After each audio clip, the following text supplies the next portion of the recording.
Mais on est dans un hôtel, un Ibis Styles, mais avec une histoire qui raconte l'histoire du rugby en fait. Et donc au sein de l'hôtel, il y a également un pub et un restaurant. Le truc est un pub, restaurant.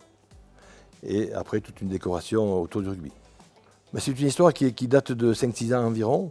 Et j'avais l'idée de créer un petit musée du rugby. Parce que bon, on est quand même dans une famille qui avons beaucoup joué au rugby et puis avec beaucoup de souvenirs.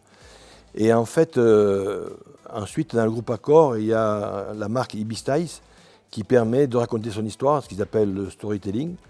Et donc j'ai dit, tiens, on va faire par contre notre musée dans l'hôtel.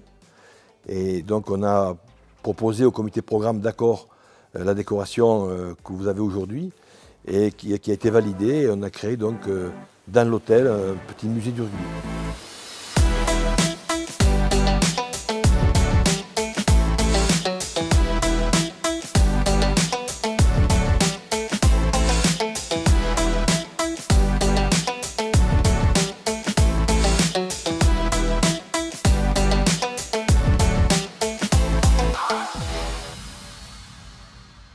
En fait, il y a plusieurs éléments. Les crampons dédicacés, je les ai achetés à une vente aux enchères d'une soirée qui avait été organisée à Toulouse. Donc je les ai achetés en disant on les exposera dans le futur hôtel.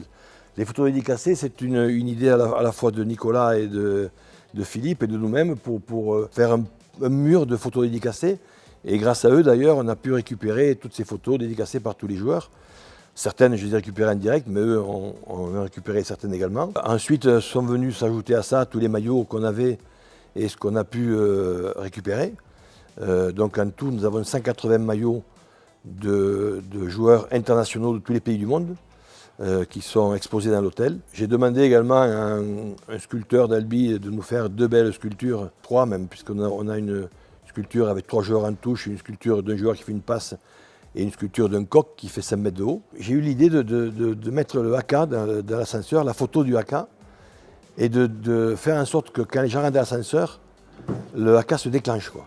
Et on a des personnes qui avaient pris les chambres au premier étage, et comme le haka n'était pas terminé, ils sont redescendus pour être dans le haka jusqu'au bout, ils remontaient après. Je lis les commentaires à la fois sur le livre d'or, également sur les sites de réservation. Hein. Il y a plein de commentaires de personnes qui ne sont pas rugbiphiles, si je peux dire ça comme ça, et qui sont quand même très impressionnés par la décoration, trouvent que c'est fait avec beaucoup de goût, avec un esprit british malgré tout, un peu de classe, et ça ne dérange pas du tout qu'il y ait cette atmosphère rugby, quoi, au contraire.